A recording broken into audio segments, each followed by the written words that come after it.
특별한 수요일에 특별한 통찰 특수통. 오늘 만나보실 특수통은요, 환경경제학자 홍종호 서울대 환경대학원 교수님입니다. 안녕하세요. 예, 안녕하세요. 네, 한 달 만에 다시 뵙습니다. 다시 왔습니다. 예. 감사합니다.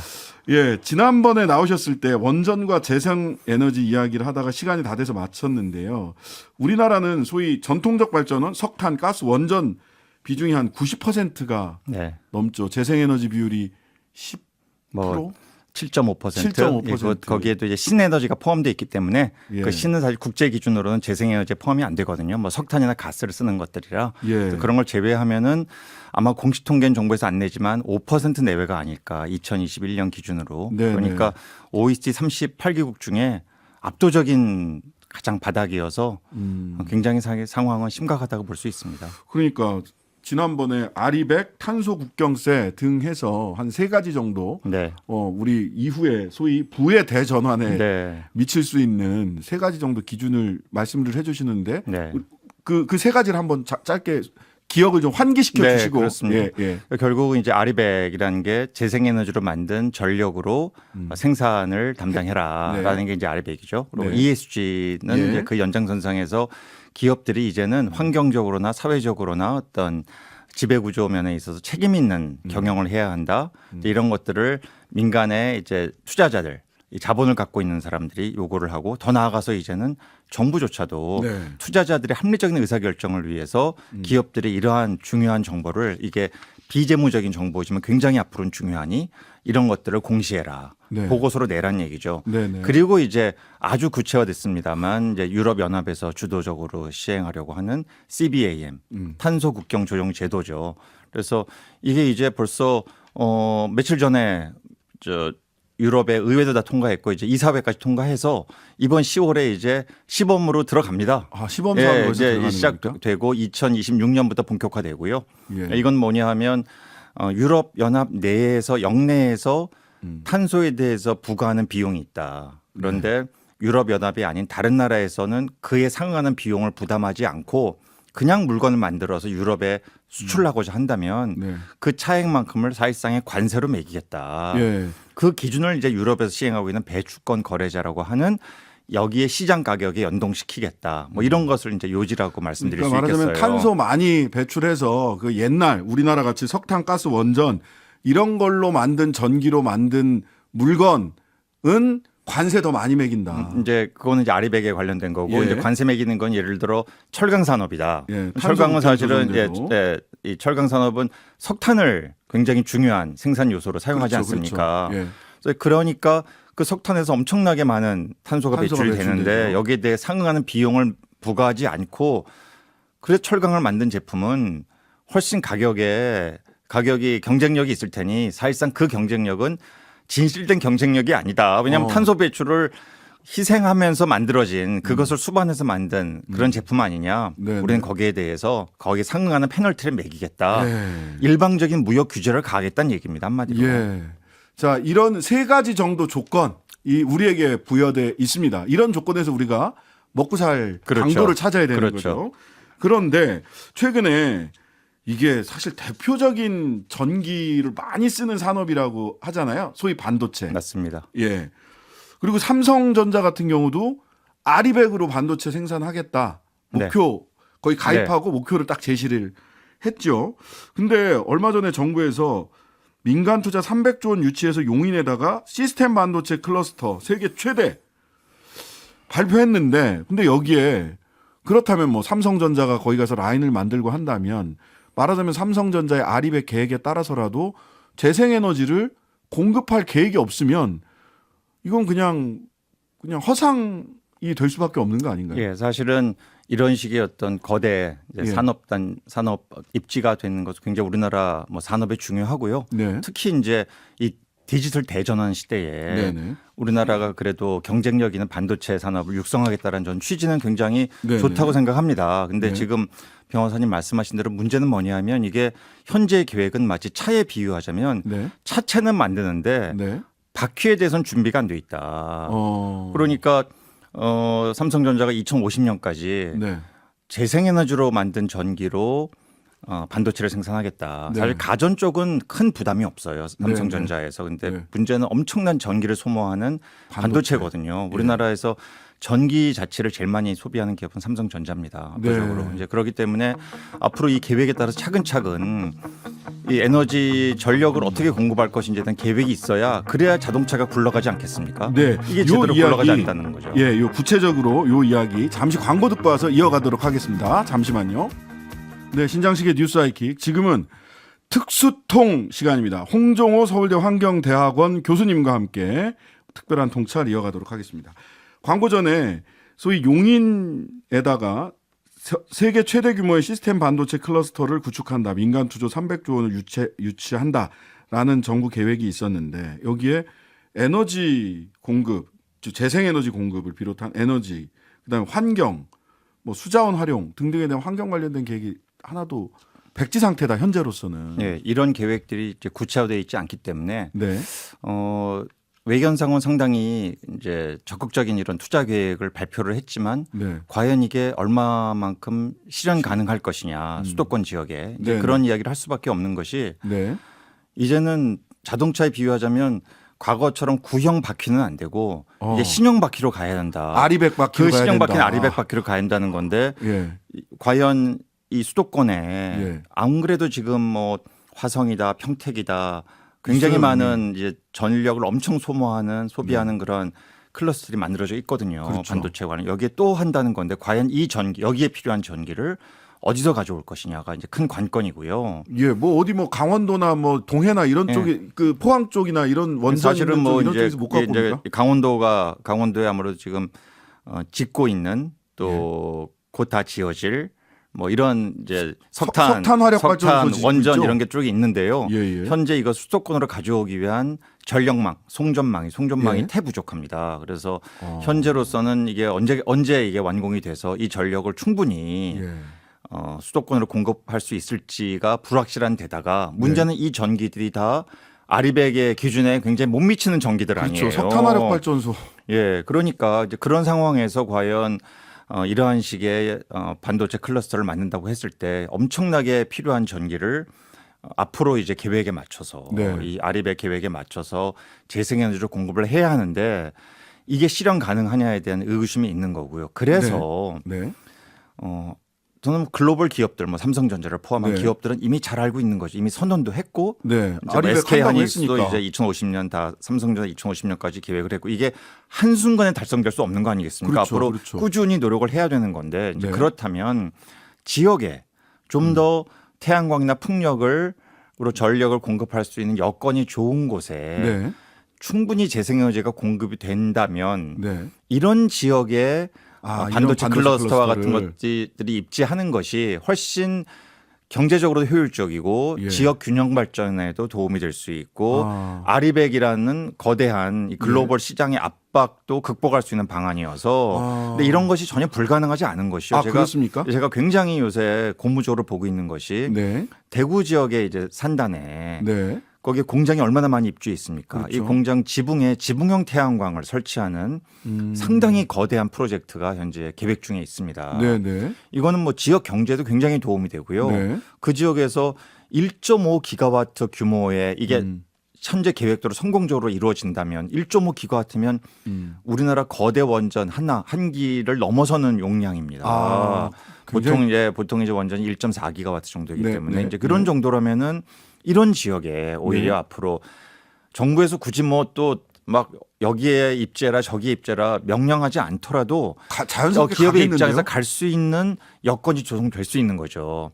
제가 이제 중요하게 보는 것은 이런 사업이 반드시 성공할 수 있도록 제가 그쪽 분들하고 얘기를 해보면 정말 네네. 여기 성공하면 앞으로 얼마나 전국의 이 지역에 국가 산단들이 많습니까? 예. 이 산단 지역에 우리나라 땅이 충분치 않다고 하니 예. 이런 공장에 지붕형 태양광을 설치를 한다면 네. 가까운 곳으로 전력을 공급할 수 있는 네. 재생에너지 전력을 공급할 수 있는 굉장히 좋은 여건이 만들어지는 것이죠. 네. 그렇다면 훨씬 더 이런 글로벌 기업들이 지역에 필요한 사업장을 건설하고 그 지역의 경제가 활성화되고 일자리를 만들어내고 네. 아리백도 가까워지는 이 굉장히 일석다조의 이런 좋은 여건이 만들어질 수 있지 않나 싶어서 이거는 정말 저는 국가 차원에서 이런 거에 대해서 홍보도 좀 해주시고 정부에서 환자분나 이런 네, 데서 네. 좀 적극적으로 사업이 성공할 수 있도록 노력도 해줘야 그래야 많은 것들이 풀리지 않을까. 근데 현재는 계획도 없이 계속 수도권에만 이렇게 용인 클러스터 집중해서 300조 하겠다고 하니까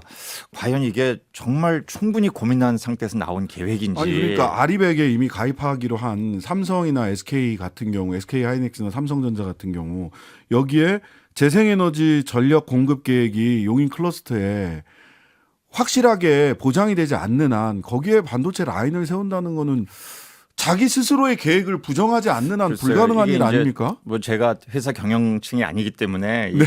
이 고민의 정도와 강도를 제가 가늠할 수 없습니다만 예. 분명히 작년 10월에 삼성전자가 예. 아리백 선언을 했기 때문에 그렇죠. 이 고민을 안 할 수가 없고 이게 굉장히 중요한 제약 조건이 되거든요. 예. 뭐 제가 많은 얘기를 듣고 있어요. 뭐 미국에서도 애플이 굉장히 노골적으로 SK 거기는 하이닉스나 이 삼성전자에 대해서 아리백을 적극적으로 그리고 매년 그 실적을 보고해라. 알려라. 이제 이런 식의 압박을 하고 있기 때문에 이것은 실제하는 위협이거든요. 그래서 이런 그러니까요. 것들에 대해서 기업도 고민스럽겠지만 정부 차원에서도 이것은 예. 말 그대로 재생에너지가 이제는 국가 인프라다. 예. 국내에 기업들이 투자하고 거기서 일자리를 만들어낼 수 있는 그러한 국가 인프라라는 생각으로 굉장히 적극적으로 추진을 해야 합니다. 근데 아직까지는 그런 모습들이 잘 보이지 않고요. 지난 7년 동안에 2022년이죠. 이제 네. 윤석열 정부 첫 해입니다.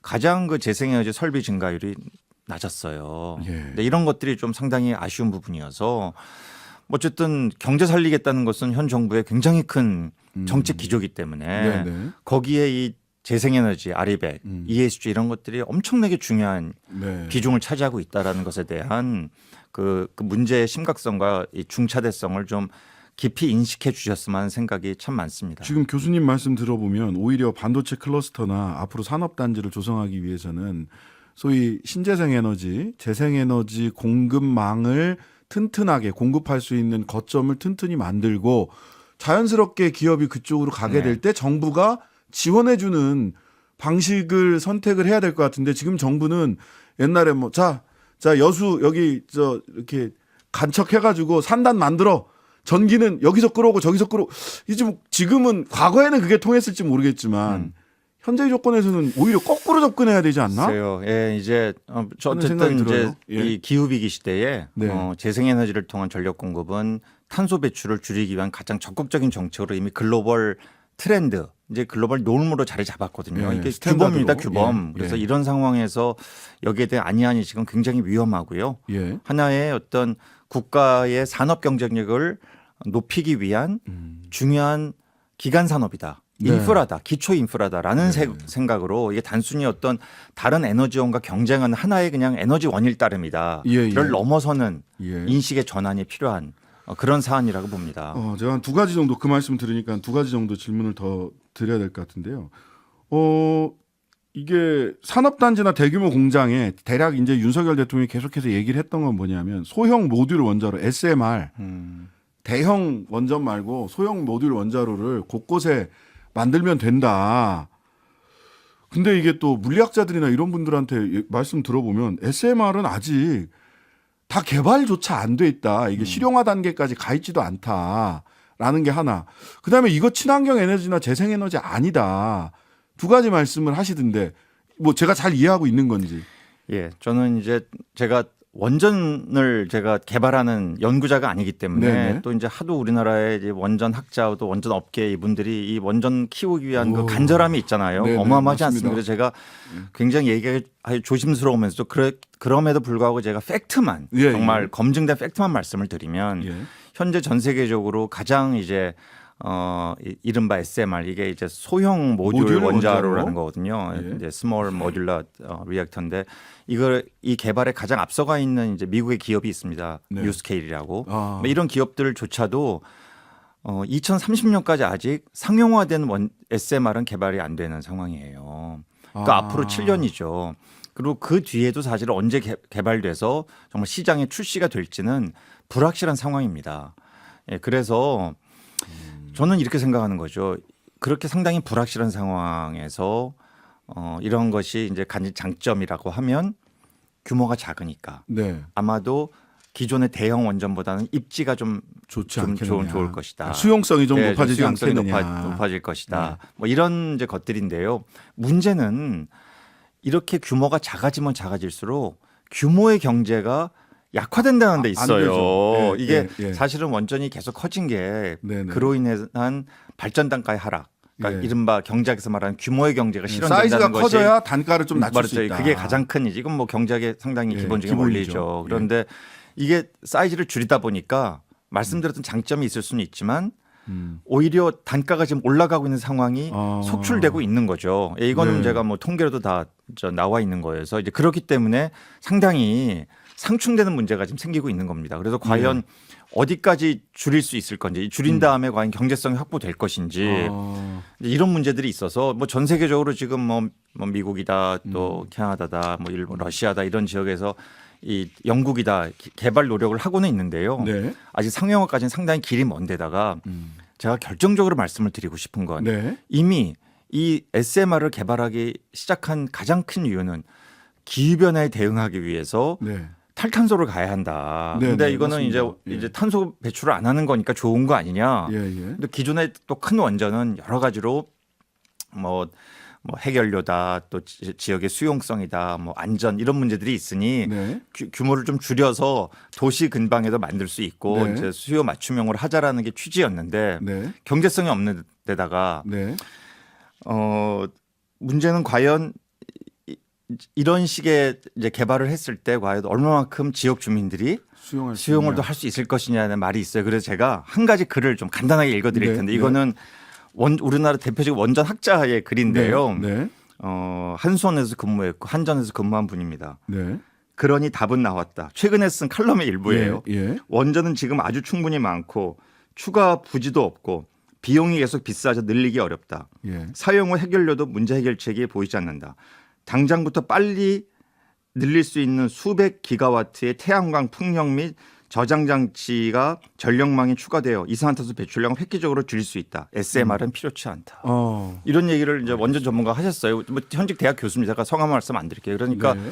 이미 검증된 태양광 풍력이라는 완벽한 있는데. 탈탄소 에너지원이 있는데 굳이 아직 여기로 왜 돌아가야 되나? 아직 굳이 이제 불확실하고 예. 저는 연구자 차원에서 관심이 있을 수 있다고 봅니다. 뭐 이런 어떤 R&D 투자에 따른 어떤 파급 효과도 있을 수 있다고 봐요. 그렇지만 이거를 앞으로의 대안으로 막 이렇게 가는 거는 이미 검증되고 전 세계적으로 엄청나게 투자가 압도적으로 이루어지고 있는 태양광 풍력이 있는 대안이 있는 상황에서는 그렇게 설득력 있는 대안은 아니지 않나라는 생각을 하지 않을 수 없는 것이죠. 예. 계속해서 이게 오히려 싸다. 신재생 에너지로 가는 게 뭐 안전성 문제뿐만 아니라 경제성, 효율성 면에서도 그러하다라는 말씀을 하셨는데 독일이 지난주 4월 15일 날 마지막 남은 3개의 원자력 발전소 가동을 중단했습니다. 그러니까 여기는 이제 더 이상 독일은 가동되는 원전이 네. 없는 거죠. 네. 12년 걸렸고 원래는 1969년 첫 상업 가동할 때는 이후에 36개나 원전이 있었는데 싹 없어졌어요. 그랬더니 우리나라 일부 보수 일간지들이 뭐라고 이러겠냐. 이거 봐라. 독일 니네 큰일 났다 이제. 에너지 위기 우크라이나 전쟁 못 봤어? 니네 이제 원전 없애고 에너지 위기 오고 큰일 났어. 독일 경제 큰일 났어 하고 막 뭐 기도를 하는 건지 기사를 쓴 건지 모르겠어요. 원전 줄이는 걸 가지고 막 이쪽에서 히스테리컬하게 반응을 하시더라고요. 아니, 저는 독일이라는 나라가 유럽의 최고 강자입니다. 경제 규모도 가장 크고 이 에너지 문제에서 어느 나라보다도 고민을 많이 하는 나라가 그런 준비 없이 원전 가동을 다 멈췄겠습니까? 그거는 뭐 너무 지금 우리나라 문제가 많아서 남 걱정할 일은 아니라고 보고요. 지금 독일 같은 나라는 그래서 원전을 없애면서도 결국 2030년까지 7년 남았죠. 2030년까지 재생에너지 발전 비중을 85%까지 올리겠다. 현재 아마 올해 한 50%가 될 것으로 예상이 되는데요. 작년에는 47%였습니다. 지속적으로 재생에너지를 늘려서 결국 대부분의 전력을 재생에너지로 공급하는 것을 앞으로 10년 내에 달성하겠다. 저는 정말 독일을 보면서 무섭습니다. 그러니까요. 어떻게 이런 정도의 적극적인 정책을 쓸 수 있을까? 그러면서 또 일각에서는 아니 그러면은 전기 유럽의 다른 나라부터 수입하는 거 아니야? 전혀 사실이 아니고 오히려 독일이 작년에도 그 전에보다 더 많은 전기를 프랑스를 포함한 여러 나라에 수출을 했습니다. 거기엔 다 전력망이 연결돼 있지 않습니까? 독일은 하나의 대륙이니까. 놀라운데요. 네, 그래서 정말 이 독일의 그 집요함, 철저함, 러시아의 화석 에너지로부터 완벽하게 독립하겠다라는 이 의지가 이것을 또 국민들이 수용하고 받아들이고 더 적극적으로 가라. 예. 전 이걸 보면서 한국하고는 너무 상황이 다르고 저는 정말로 이런 문제는 물론 독일은 가장 이런 면에서 모범적이 앞서가는 나라지만 최소한 우리나라 언론이나 정치권이 이런 글로벌한 흐름에 대한 분명한 팩트를 확인하고 한국은 많이 뒤처졌지만 그럼 어디까지 따라갈 수 있을 것이냐. 지금 우리의 여건에서 풍력과 태양광 같은 이러한 재생에너지를 어디에 어떻게 어떤 방식으로 설치하는 것이 가장 효율적이고 그것이 한국 경제와 우리나라 산업과 우리나라 미래에 도움이 될 것이냐를 정말 책임감을 역사의식을 가지고 이건 고민해야 될 문제예요. 지금 미국도 얼마나 적극적으로 하는지 지금 미국은 전체가 재생에너지 발전 비중이 22% 정도인데요. 워낙 큰 나라니까 아유, 엄청납니다. 지역에 따라서는 계절별로 이미 재생에너지 발전이 전체 전력의 99%를 어느 순간에는 달성할 정도로 한 지역에서는 그만큼 풍력이나 태양광이 더미넌트하기도 되는 거예요. 그러다 보니 그 많은 전기를 그것을 필요로 하는 지역에 송전선으로 보내겠다. 그래서 굉장히 효율적으로 재생에너지를 사용하겠다는 이런 노력들을 국가 차원에서 국가에너지연구소에서 엄청나게 연구를 하고 있어요. 그러니까 저는 이제 우리나라에서 오히려 우리나라는 크게 작기 때문에 송전선 건설도 그만큼 많이 필요 안 하고 오히려 더 효과적으로 할 수 있는 여건도 되는 거거든요. 그래서 전 정말 매번 나와서 지난번에 이어서 말씀을 드리지만 이것은 그냥 단순히 에너지 이슈가 아니고 이제 산업 이슈고 우리나라의 앞으로 먹고 사는 문제고 우리나라는 미래가 달려 있다. 이런 얘기를 감히 말씀을 드릴 수 있습니다. 독일이 1990년에 재생에너지 비율이 3.79% 맞습니다. 4%가 안 됐어요. 맞아요. 근데 이게 지금 30년 딱 지나고 나니까 와 완전 다 빠지고 80% 이상 되고 작정하면 되는 석탄도 거거든요. 2030년에 다 없애겠다는 거고요. 그냥 간다는 겁니다. 한국이 대단합니다. 그 말씀하셔서 한국이 1990년에 재생에너지 발전 비중이 수력 포함하니까 6%였는데요. 독일보다 높았네요. 높았어. 그런데 오히려 2009년에 1% 떨어지고 지금 이제 뭐 6%, 7% 이러고 있으니까 30년의 세상 이 세월이 세상을 이렇게 차이를 만든 거죠. 근데 우리도 해야 된다고 생각합니다. 이 먹고 사는 문제다라고 하는 생존의 문제다라는 생각을 교수님 말씀 들을 때마다 더 이렇게 뼈저리게 느끼게 되는 것 같습니다. 오늘 말씀 여기까지 듣겠습니다. 서울대 환경대학원 홍정호 교수님이었습니다. 감사합니다. 네, 고맙습니다. 하루 종일 기다려지는 진짜 시사. 평일 저녁 6시 5분 신장식의 뉴스 하이킥.